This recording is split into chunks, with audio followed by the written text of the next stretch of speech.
Welcome to the Egg Whisperer Show, a program exclusively designed to promote reproductive health awareness and discuss fertility preservation options. Here is your host, the Harvard-educated fertility specialist, Dr. Amy. She's known as the Egg Whisperer. Fertility expert Dr. Amy Abazadeh. And you have yet another success story Just launched by an East Bay fertility doctor.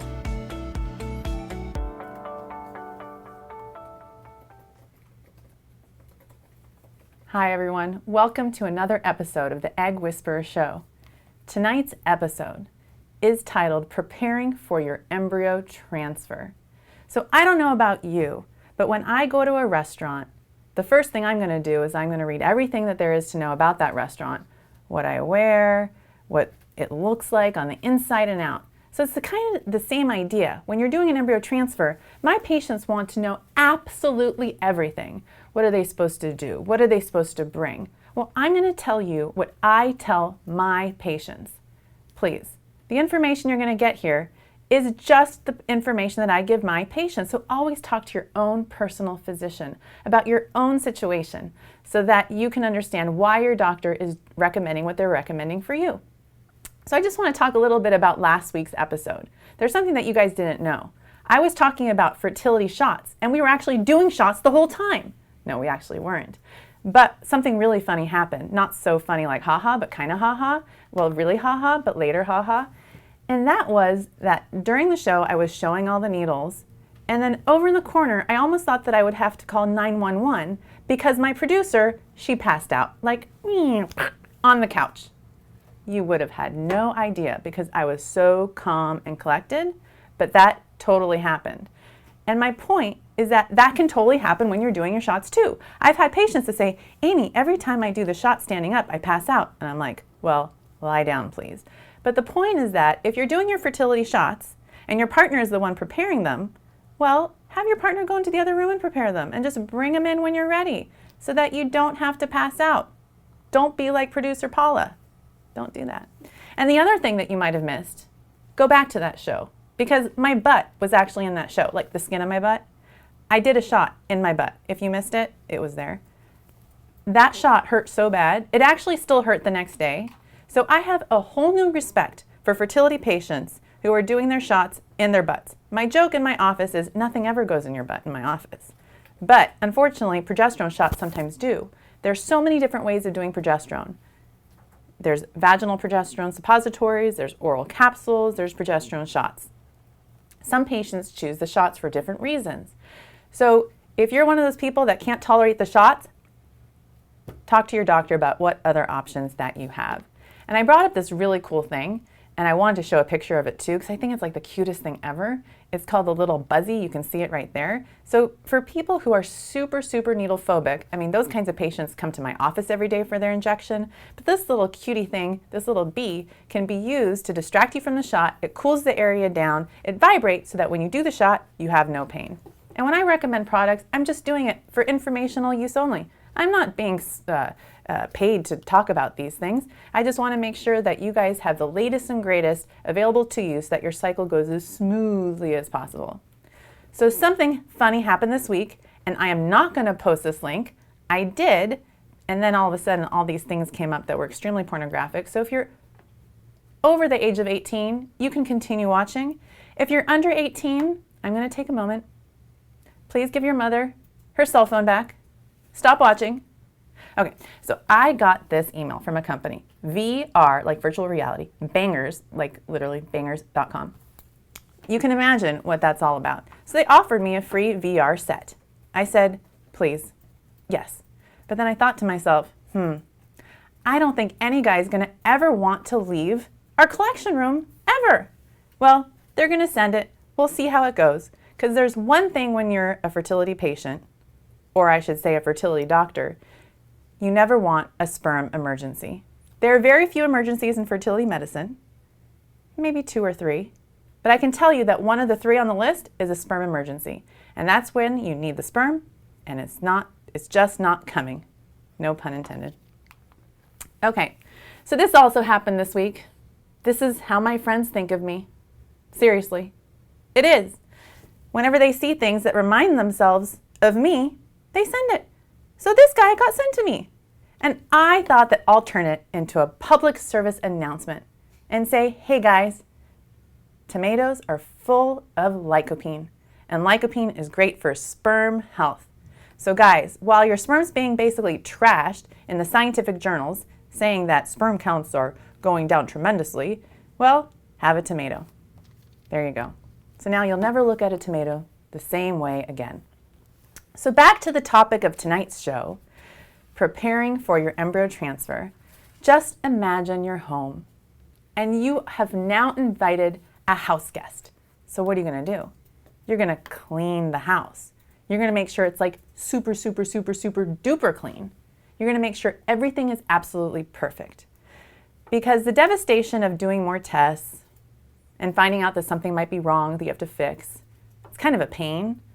But the devastation of going through a transfer, even for me, especially for me because I work as hard as I do to help families, it's pretty darn awful. So if I can do anything to prevent someone from not having the devastation of a negative embryo transfer, I'm going to do everything possible to clean up that house and make sure it's perfect. And the house analogy, for those of you guys who don't know, is the uterus. See, I'm the uterus. If you missed my other shows, these are the fallopian tubes and these are the ovaries. I'm really good at that because she's going to throw sperm at me. And then sperm swims, kind of like that. Well, not really. I hope not really. Okay, so now back to the uterus. So one of the tests that we do to make sure that the uterus is absolutely perfect before the embryo transfer is called a hysteroscopy. Hystero, uterus, scope, camera. There are several different ways of checking out the cavity. A hysteroscope is one of them, a saline infusion sonogram is another, or a hysterosalpingogram. And just the exercise of getting into the uterus during any of those procedures can also involve a mock embryo transfer. The last thing you want done on the day of your transfer is to have your doctor not able to get your important house guest into the house. Like if that door is locked, that's not the day you want to figure it out. So if I'm in the situation where the door is locked and a patient has severe cervical stenosis, I'll take the appropriate steps to dilate the cervix ahead of time so that on the day of the transfer, it's just smooth sailing and what I call textbook perfect, or now I say YouTube perfect. Okay, onward. So no one smokes in their houses anymore, so please don't smoke. Don't smoke when you're doing a transfer, and please don't smoke before your transfer. I think you get the point. And then exercise. So we know that if your BMI is, let's say, over a certain threshold, some studies suggest that over 30 may decrease the receptivity of the lining of your uterus, meaning the chance that an embryo is actually going to get accepted by your uterus might be lower. So I tell my patients, listen, I know your fertility is not skin deep. I know that there's nothing about IVF that makes you feel sexy, in shape, on your game, good self-esteem. It's like, yeah, I'm going to do IVF. Like I'm feeling hot, I'm super bloated. No, far from. But when it comes to doing IVF, once you have the embryos, they're frozen, especially if you do genetic testing. And then you can just take your time. And what I tell my patients is take the time to reach maybe some fitness goals, not necessarily fitness, but weight loss goals before you do the embryo transfer. But if you're an extreme athlete, talk to your doctor about that. Potentially talk to them about, well, how should I modify my exercise routine? This is the time to do it before your embryo transfer so that you know what your activity restrictions will be before, if any, and after, so that you go into it knowing what you can do. So you never look back and say, I wish I should have known that or would have known that. So now, preparing for the transfer, you want to make sure that you're on a really good prenatal vitamin. This is actually one of my favorite ones. You can get it from Amazon.com. I don't own stock in the company. It's just one of the purest with the most ingredients of everything you can find: folic acid, vitamin D, DHA, EPA. Can't harm you. And then if this is not one that you want to take, you can take something similar. But along those lines, before you transfer, you want to make sure that you're immune to things like rubella, varicella. The last thing you want to do is, let's say, get chickenpox and be exposed in pregnancy. So along the lines of a prenatal, you want to be proactive before your transfer. And a lot of patients ask me, well, should I do acupuncture? And the answer is yes. I actually talk to everyone about acupuncture at their first appointment. And patients often ask me, well, what's the benefit of acupuncture? And I say, you got to read this book. This book will not only change how you think, if you are skeptical about Eastern medicine, change not only how you think about fertility and acupuncture, but just general medicine and acupuncture. Let me just show you my arm right here. So I do this all day long. Literally, I mean, this is the movement that I do. So I'm doing ultrasounds all day, and then the movements that I use for my work, it's almost like being a tennis player, almost, except I'm not running. I'm sitting in a stool with wheels. Maybe that counts. So my point is that I had severe pain radiating down my arm. So, rather than doing surgery or anything like that, I did an acupuncture treatment, and I'm pain-free now. So I'm definitely a believer, but I do think that acupuncture may decrease stress in patients. It's just like another, what's the word I'm trying to use, cheerleader on your cheerleading squad, trying to support you through something that's pretty darn rough. Another set of ears just to listen to you and boost your morale during something that can be kind of demoralizing. Okay, so the other thing that people talk to me about is my transfer's on Friday and I'm going to a wedding on Saturday. Can I drink alcohol? And my answer is no, no, no, no, and no. But if there's an extra seat at that wedding, invite me because I'm a great time, and after one glass of wine, I'm a great dancer too. My friends, they'll all agree. I am. I'm a really good time. And I haven't been to a wedding in a while. Well, that's not true. I was at a wedding about a week ago, and everyone said that they were glad I went because of my great dance moves. So the other thing people ask me is about coffee. How much coffee can I drink? Can I drink coffee after my transfer? So if you were to Google like coffee fertility, you're going to see so many things. One of the things that you're going to see is like, no, you can't do it. It's going to hurt. And the answer is, it's actually pretty good for your mood, in my opinion. It's pretty good like when you're feeling kind of bummed, you're tired, you're on all these hormones. It can improve your metabolism. So I actually tell my patients that they don't need to cut out coffee. Certainly, if you're drinking like more than 7 cups of coffee a day, you have other problems going on. You're not sleeping well at night. So I recommend no more than 2 cups of coffee per day. And then after the transfer, especially once you're pregnant, what you'll notice is that your heart rate starts to go up and you might have trouble sleeping. So it's very easy to cut out coffee in the first trimester, unless of course you're super tired and having a hard time keeping your eyes open from pregnancy. So talk to your doctor about their coffee recommendations for you before you cut it out completely. Because the last thing you want to do is cut it out the day of the transfer, and then you start calling your doctor and saying, I'm having a bad headache, what should I do? And along those lines, there are things that you can take. If you have a headache, you have a cold, you can still take Tylenol, Advil, even after your transfer in the first trimester. But talk to your doctor first before doing anything like that. So I don't paint my nails because I'm dealing with little embryos. They don't want little chips of nail polish in there. No, but my patients always ask me, can I get my nails done? Or, this is a very common one, can I paint my hair purple? Apparently that's very popular right now. So can I get my hair dyed? And I tell people, yes, go get your hair whatever color you want, because once your transfer is done, there is no hair color for you through the first trimester. That's kind of my rule. I think a lot of doctors kind of agree with that, but not everyone does. My thing is, if something is going to give you a headache, you don't want it around your special house guest. So don't do it.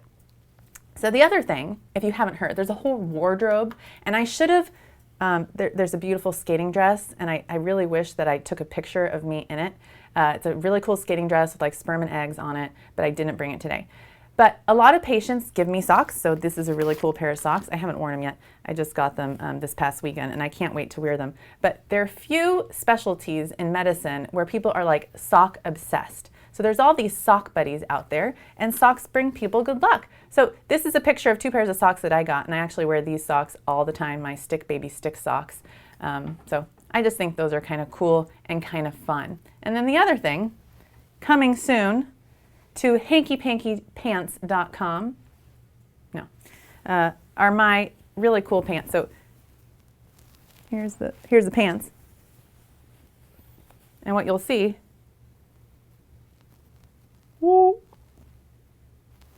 there's a hole. So they're crotchless pants. So one day, and we'll talk more about the actual transfer and what happens, you can actually wear your pants to your transfer and not worry, that's really cool, and not worry that everything is being seen. You know, it's like you have this party, and then all of a sudden there's like all these people you don't know, and your legs are like, woo, and there's like, woo, and you're like, hello. So these pants will hopefully help you in those kinds of situations. Well, so does Valium. So now I put this picture up here to talk about your transfer day. So this is what happens if you're a patient of mine. You're going to show up at the IVF lab 15 minutes before your scheduled transfer time. If you've decided to do acupuncture, you're going to do an acupuncture session 30 minutes before and 30 minutes after. I ask my patients to drink 3 8-ounce glasses of water 2 hours prior. So by the time you check in, your bladder is full, but not so full that you're going to pee on me. And if you pee on me, it's okay, because I'll be wearing scrubs, and I have lots of them. And I promise you, no one has ever peed on me. Farted, that's a different story. It's a true story. It's okay though. You're totally allowed, and I will never tell you if you did. I kind of would. Anyways, it's kind of like an adult joke or a kid's joke. You can never say fart or butt without laughing. And I say those kinds of things all day long. So I'm always laughing. Okay, back to the transfer day. Focus. So when you check in, the ultrasonographer will ask for your ID, so don't forget your ID. I mean, I know who you are, but you kind of want everyone to just confirm it. It's a really good idea. So then you'll enter the transfer room, and the transfer room looks very similar to every ultrasound room that you've been in. The difference is that the embryology lab is on the other side of one of the walls. So once you're in the bed, the nurse or the ultrasonographer will check your bladder and make sure it's absolutely perfect. So you need a full bladder in order to see the uterus right underneath. And then let's say your uterus is all curvy, so the bladder sits in the front, and then the bladder that's full just straightens out the uterus, okay? So then you're in the very fancy stirrups, extremely fancy. The bed, everybody asks me where to get the fancy bed. And sometimes they're on sale, so I tell patients when they're on sale so they can buy them. No one's ever bought those beds. They're the most uncomfortable thing ever. And so that's why we have patients take Valium. Not for the uncomfortable beds actually, but because Valium prevents the uterus from having really, really strong contractions when that catheter goes in. Okay, so now it's time for the embryo transfer. You have the speculum in, you got the ultrasound on your tummy, someone's pushing on below and pushing on top, and so you're like, how am I not going to pee? It's true. And then in my lab, or the lab that I use, we'll show you a picture of your embryo on a screen before the embryo comes in. So once the catheter is inside your uterus, we'll load the embryo up in a catheter. Once the catheter is inside your uterus, we'll load the embryo up in a separate catheter and then feed it through and get it in the perfect spot. And then we hopefully will see something that I call the spark of life. And an embryo is microscopic. You cannot see it with the naked eye unless it's magnified several hundred times. And so when you see that spark of life on the ultrasound machine, it's just a reflection of where the embryo is going. And so it's really fun and nice to see. I tell everyone to get your phone out. That's the first, these are the first baby pictures you're going to get. This is the first, image of that embryo landing into your uterus. And it's a really special thing to capture. Very few people capture this. Okay, so now for all the other hocus pocus stuff. So this is what everyone asks me. They say, okay, I just did my transfer and I heard that I'm supposed to eat the core of a pineapple. And then I go like this, oh, that's totally disgusting. The core of the pineapple is like the grossest thing. Dip it in rum, pour whipped cream on it, and then give it to me, and maybe I'll eat it. But there's actually some truth to it. The core of the pineapple contains a substance that's considered anti-inflammatory called bromelain. So do you really have to chew on the core of a pineapple? No, you can actually get bromelain supplements, believe it or not, if you want to. But the last thing I want patients to be doing is doing something totally new that they've never done on the day of their transfer. So if the core of a pineapple is something that you like to eat and munch on, go for it. Otherwise, don't worry about it. Don't worry about that core of that pineapple.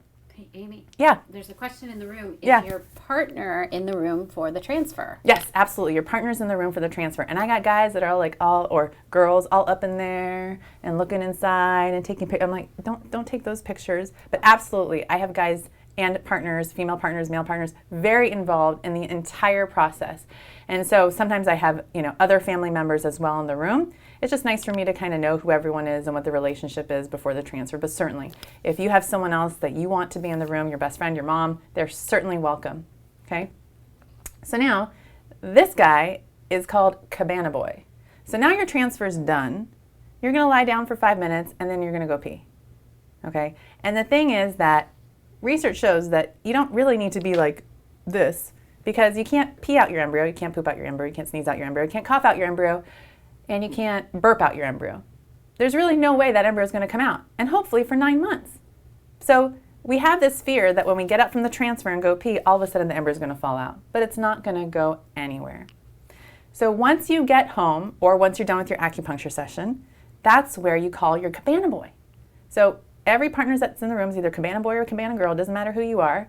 I all of a sudden tell my patients, shave his chest and get his G-string on and start bossing him around for the next 2 days.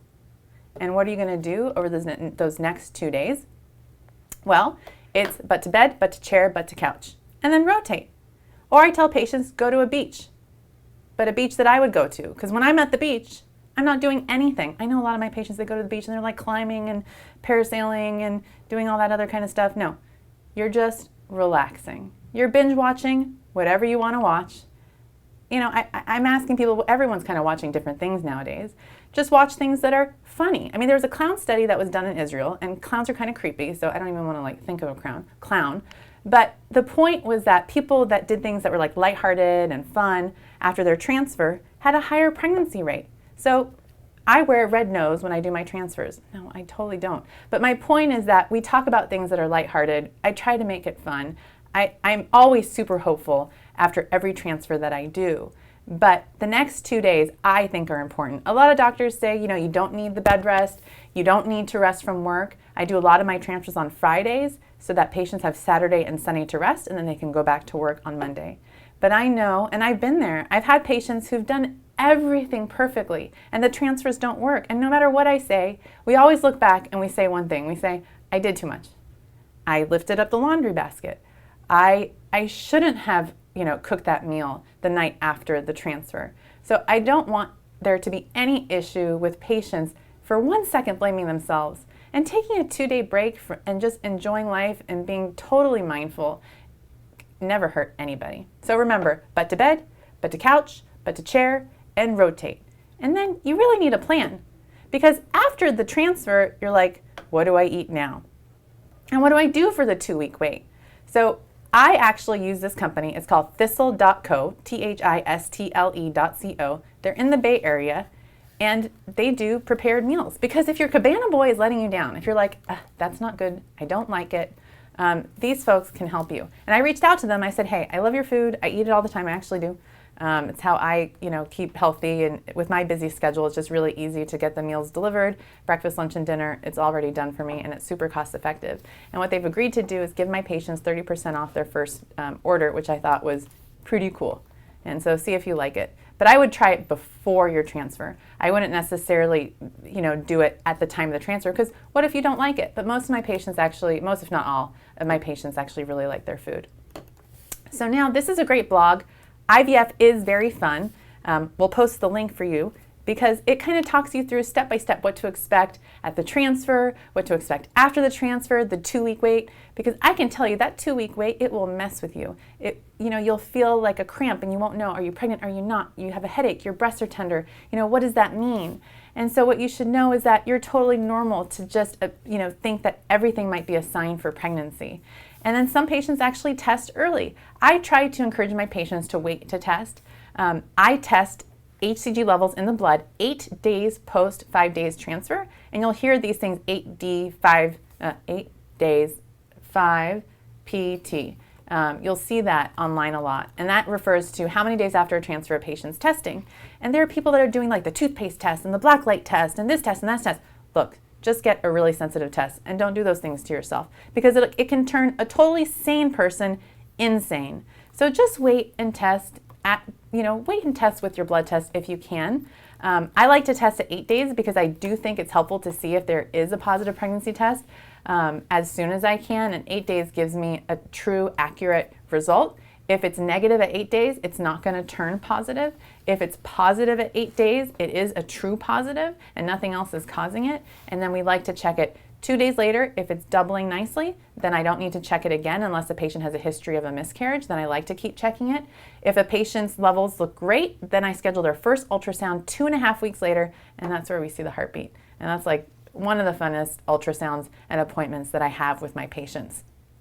So I want to talk about eggwhisperer.com. If you're not a patient of mine, you don't have to be. I love doing this show because I want to answer questions for people who don't have access to care. But you can certainly go to the website, sign up. I can answer your fertility questions. I can do a phone consult. I can order labs for you, or you can be a full-on patient, and we can do everything from, tubes, sperm, and eggs all together. Okay?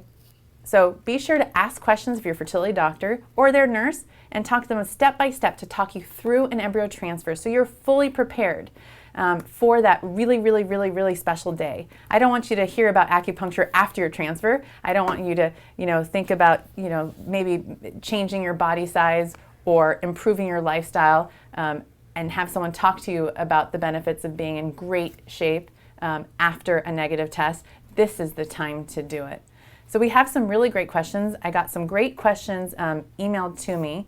There's someone that was going to call in today. I'm going to see if she's on the line right now. We do not have anyone. I do have a couple questions in the Facebook group. You can grab the questions, and I'm going to go ahead and pull up the question that I have. Okay. Go for it. So someone is asking, what about sushi? Women ask the question all the time, is sushi okay? Yeah, that's a great question. So with sushi, I tell my patients, you can still go to sushi restaurants, but you just tell them that you can just say that I'm pregnant, and please prepare my sushi on a slab that has not touched anything that's rare. And in sushi restaurants, you can have California rolls, you can have unagi, cucumber rolls, avocado rolls, obviously anything that's a vegetable roll, and then tempura. But I ask my patients to stay away from anything that's rare or undercooked. So sushi is totally fine. You can still go to a sushi restaurant, but you're just going to have to look enviously at your friends that are drinking their sake and having their rare sashimi. Sorry about that. And somebody else also asked about egg retrieval. Are partners involved with that? Every center is different, so it kind of depends on where you are. I was trained at a center at University of Michigan where the partners were actually in the room, but currently in the Bay Area, most centers do not have patients inside the partners inside the operating room. It would be kind of cool to be there, but because we're using general anesthesia and it's not always used in every place, partners are not allowed in the room, and that's just like an operating room sort of procedural rule, so to speak. Any other questions on Facebook? That's everybody. Okay, so this is a great question that I got emailed to me, and here it is. I'd love to ask a question for your show. I'm 32 years old, a female who was diagnosed with PCOS in college. So for those of you who don't know, PCOS stands for Please Confirm This Ovary Syndrome. That's what I call it, but it's really called Polycystic Ovary Syndrome. I'll go on. I've maybe had 5 periods on my own, and I have normal PCOS symptoms, except I'm not overweight. My husband and I have done every fertility treatment and genetic test possible, including 2 rounds of IVF. We've done 1 transfer on day 3 with no success, waited a year, and did another IVF, which produced 9 great quality embryos, which we froze. We did 1 frozen embryo transfer from this IVF, had a negative result. Due to discouragement, we've waited 8 months to do another transfer and trying to decide if it's worth forward moving on. Do you think our chances of success are worth pursuing another frozen embryo transfer? Do you suggest any lifestyle changes or improve our chances? So what I tell my patients is your embryos are going to tell us a story. There's still so much to learn in that set of frozen embryos that Megan has. So given everything that she's gone through, it could possibly be cost effective for her to consider genetic testing of her embryos. And what I call genetic testing is the closest thing to a crystal ball that we can get. It's rather murky, meaning even though an embryo is considered genetically normal, it doesn't necessarily mean that it's going to also stick and grow. There could also be other things that are wrong with it, and we just don't have technology to detect what that is. But for the most part, screening embryos still shows us that if an embryo is genetically normal, you'll have a higher chance, a higher rate of implantation. So I would suggest to Megan to talk to her fertility doctor about thawing her embryos, testing them, and then transferring any normal embryo for her. And then the other thing, like I talked about earlier, are making sure that the house is perfectly clean on the inside. And so the way you would do that is assess the cavity, and you can also do an endometrial receptivity assay or check levels of BCL6. These are 2 tests that I do, but every physician's different in terms of how they work up their patients. And I hate the word implantation failure. I don't like to use the F word when it comes to my patients. So when people are having an issue with implantation, these are tests that you can do as well. So I think that the woman who sent me this email hopefully will be successful, given the fact that she has 9 frozen embryos, and hopefully these tips will help her. As far as the lifestyle changes and diet changes to improve her chances, it sounds like she's not overweight, but I would definitely look forward to maybe talking to her more on a one-on-one basis to kind of learn more about her lifestyle and how I can help her with that. So if there are no other questions tonight, I'm going to sign off. We have one from Facebook. Okay. Are progesterone and estrogen supplements needed post-transfer? When do you start them? Could you provide more info on those? Right. So depending on how you're doing your transfer, and I'll talk to you about the 2 different ways, fresh versus frozen. So if you're doing a fresh embryo transfer, that means that you're transferring 3 to 5 days after an egg retrieval. So during an egg retrieval, your doctor has used a needle and has aspirated all the cells that secrete estrogen and progesterone. So you need to replace them. Okay? The placenta doesn't take over hormone production until somewhere in between 7 to 9 weeks of pregnancy. So typically, after your embryo transfer, you're going to stay on medications maybe a total of 8 more weeks. So if, let's say, you start off with progesterone shots, your tushy might get tired of those painful shots, and you may want to transition to other modes of administration. And then if you're doing a frozen embryo transfer, we're basically mimicking an ovulation cycle. So your estrogen levels will go up. You're going to call me and be like, I'm ovulating, I have the egg white cervical mucus, and I'll be like, no, you're not. It's just a side effect of the estrogen, and it's also needed because what we're trying to do is get the estrogen to rise, and then we get the progesterone to rise, and then we're going to put the embryo in at the perfect time when your uterus is ready to accept the embryo. And then that also continues until you are about 10 weeks pregnant. Great question. Okay, well, thank you guys for joining me. Super fun show. I had fun because I get to talk about what I talk about all day long, from early morning until late at night. So I hope you'll join me next week. We're going to have another fun show. We'll take your calls, we'll get your emails read and your questions answered, and anything you post on Facebook, if it's not rated R, I'll also answer. So have a great night. Talk soon.